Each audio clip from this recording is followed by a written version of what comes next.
السلام عليكم ورحمه الله تعالى وبركاته. ازيكم عاملين ايه؟ يا رب تكونوا بخير. ان شاء الله النهارده هشرح لكم خدعه اسمها بره الصندوق، والخدعه دي اسمها كده لانها فعلا بره الصندوق، خدعه ما تجيش في بال حد. يعني انت كماجيشن لو بتالف خدعه الفكره دي ممكن ما تجيش في بالك. هتفهم انا سميتها كده ليه لما تشوف الفيديو النهارده. فتعالوا بينا نشوف الخدعه وبعد كده نشوف الشرح. قبل ما نشوف بقى الشرح ما تنساش تعمل لايك للفيديو ده وتشترك في القناه لو لسه ما اشتركتش، وتفعل زرار الجرس علشان يوصل لك كل فيديو جديد انزله. وما تنساش تعمل لي فولو على انستجرام وفيسبوك وتيك توك، هسيب لك اللينكات كلها تحت في الديسكربشن، وبالاخص انستجرام تعمل لي فولو هناك علشان خاطر انا هناك باخد راي المتابعين في حاجات كتير جدا، وبسمح للناس انها تسالني وبجاوب عليهم في الستوريز. ولو انت حابب تشتري خدعه مدفوعه هسيب لك برده لينك الستور بتاعي تحت في الديسكربشن لو عايز تشتري اي خدعه مدفوعه من الخدع بتاعتي. بس كده عشان ما اطولش عليكم، يلا بينا نشوف الشرح. هوريك حاجه النهارده قويه جدا والشرح بتاعها قوي وسهل الاتنين في بعض. ركز كده معايا.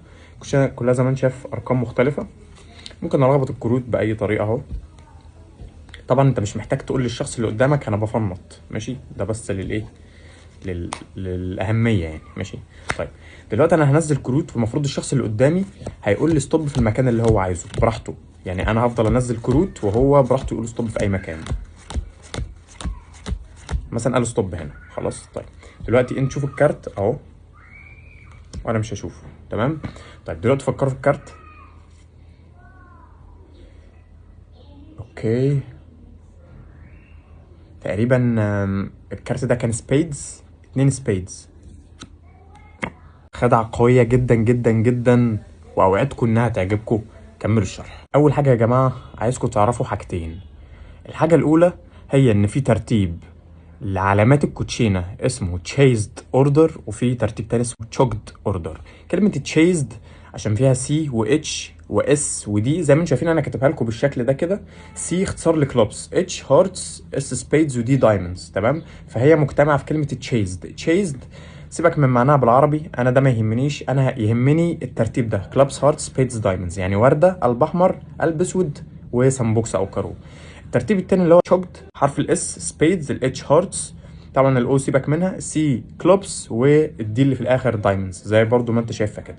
فانت لو شفت كلمه تشيزد او تشوكد في اي مكان ليه علاقه بالماجيك تبقى فاهم دول معناهم ايه. طيب ايه الترتيبه اللي انا بحبها؟ انا بحب تشيزد لان هي المتداوله والقديمه، تمام؟ طيب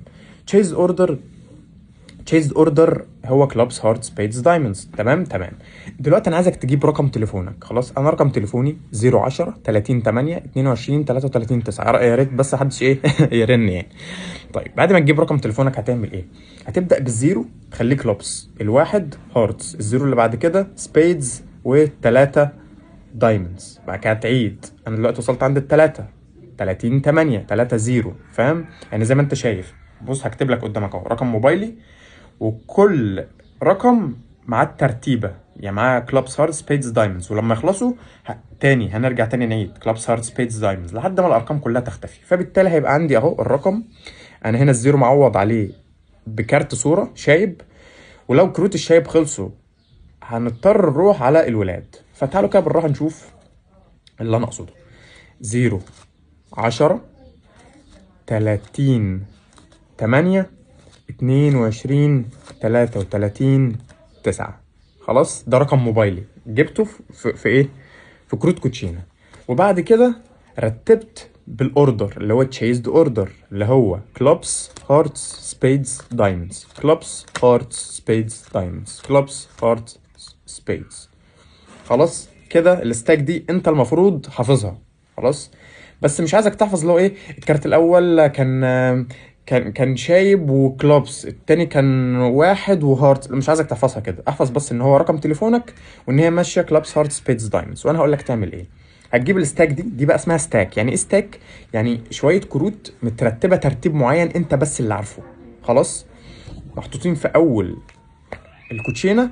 وبعد كده هتجيب اي 10 كروت، 1 2 3 4 5 6 7 8 9 10، وتحطهم فوق ال10 الستاك بتوعك.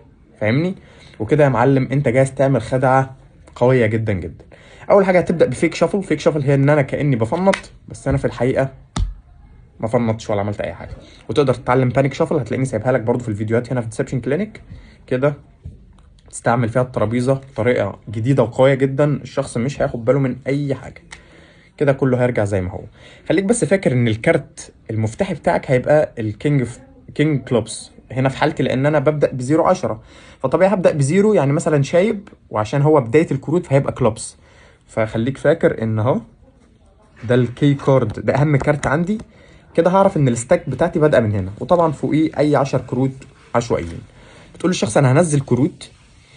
طبعا اول حاجه أنا مش عايزك تاوفر بروف في تنزيل الكروت، يعني او اسف مش عايزك تاوفر بروف انك اهو انا بفنط يا جماعه، انا مش عايزك تقول اي حاجه. انت قول له بص انا شايف الكوتشينه كلها ارقام مختلفه، تمام؟ هيقول لك اه تمام.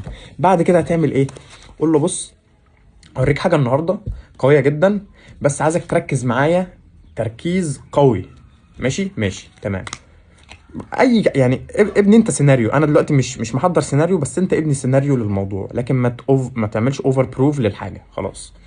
طيب بعد كده هبدا انزل كروت. تقول له بص انا هنزل كروت وعايزك تقول لي ستوب في اي مكان، وانا بنزل انا بعد يا جماعه، تمام؟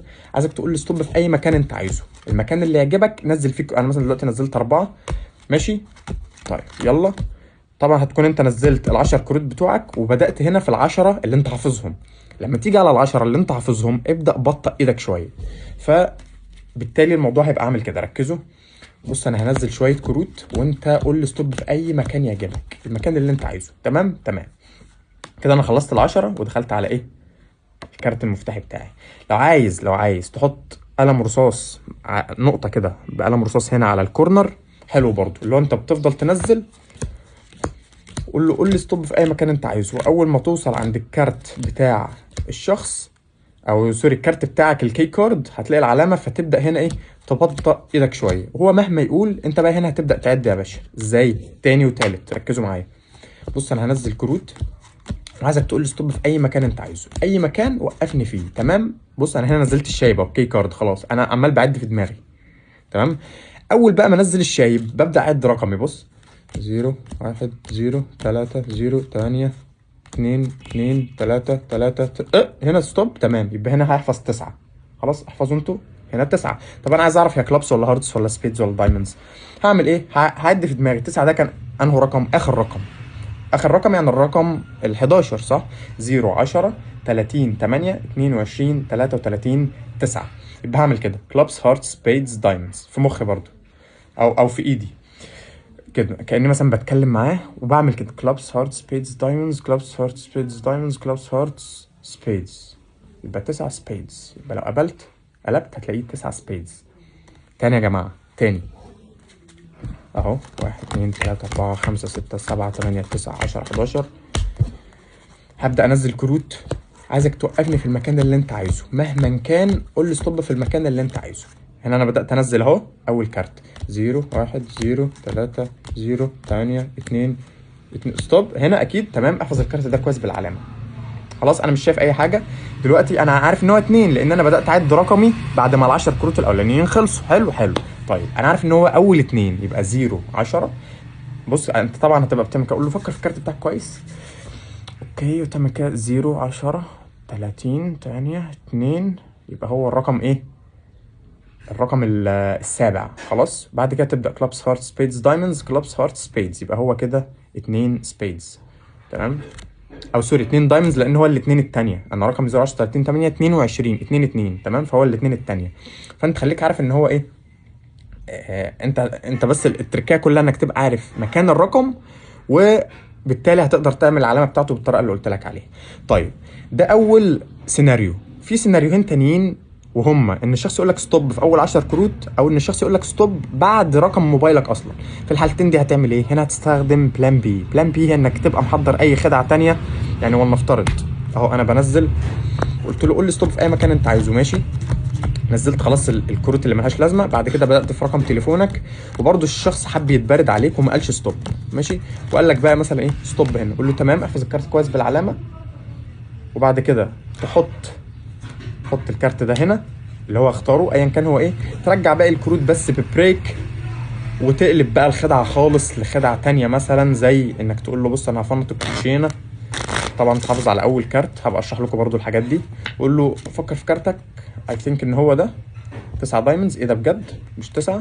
طب حط ايدك على ال9 بس وهي فيس داون، هيحط ايده تك تحول لكارت. انت بقى غير السيناريو خالص. او في اوبشن تاني انك ممكن تبقى حافظ اول كارت وبعد كده حاطط 9 كروت عاديين، بعد كده رقم موبايلك، تمام؟ وتنزل عادي. اول كارت انت حافظه اللي هو ايه؟